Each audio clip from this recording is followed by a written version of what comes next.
Un altre dels motius més freqüents de litigi és el repartiment d'un immoble entre diversos hereus, el que s'anomena propietats indivises.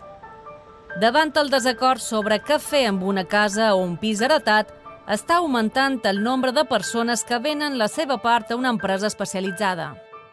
Esto puede ser un conflicto, yo necesito liquidez, yo no me llevo bien con mis hermanos, y entonces aparece este tipo de producto, este tipo de empresa que lo que hace es decirte, bueno, pues yo te compro tu parte, tú te olvidas de todo, esa empresa va a quedar en copropiedad con el resto de las partes y a veces en una parte pues muy significativa de pequeñita. Y luego esa empresa tiene que rentabilizar esto que está adquiriendo. Si estoy en copropiedad, yo puedo romper esa copropiedad. O de repente hay alguien que está ocupando, un heredero, pues llevaba viviendo durante muchísimo tiempo.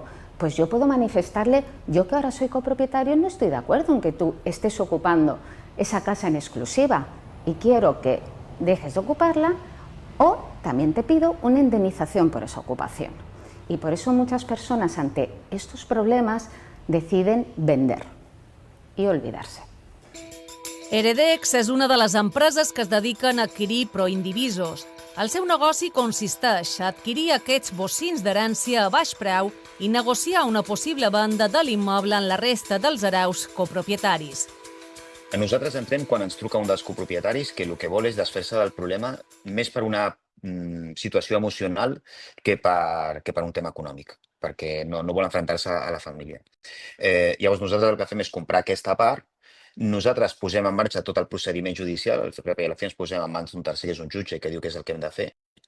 I aquest procediment és un procediment que es diu la divisió de la cosa comú, que bàsicament el que fa el jutge és, si no aconsegueix un acord entre les parts, ja sigui perquè algú s'ho quedi o per llogar-ho o per lo que es pacti entre tots de manera voluntària, el que acaba fent és treure l'immoble a subhasta. Como ellos compran una parte del inmueble y en ese precio ya lo están rebajando porque ya le están quitando a quien vende todos los costes judiciales de los procedimientos. Yo creo que lo que han encontrado es un mercado debido a algo muy triste por mi parte, ¿vale? Que es la incapacidad que tenemos las personas de dialogar y de poder tratar todas las heridas emocionales pues con los profesionales que correspondan y no mezclarlas con estas cuestiones. Entonces han encontrado un nicho de mercado puro y duro. Ellos, claro, que tienen toda la parte legal perfectamente engrasada, lo pueden hacer, es su única dedicación, lo hacen mucho más rápido, es un actuar muy protocolizado y entonces, claro, obtienen rentabilidad también porque no tienen sentimientos. Mira, nosaltres el que fem és ajudar a persones de les quals s'estan aprofitant. Si la perspectiva és del copropietari, que no viu allà, que no en vol saber res i que a sobre té un cost econòmic, jo penso que l'ajuda i el servei que fem és superimportant per a aquestes persones. Segons Heredex, la crisi de l'habitatge a les Balears fa que augmenti la problemàtica dels hereus que ocupen un habitatge sense l'acord de la resta dels copropietaris.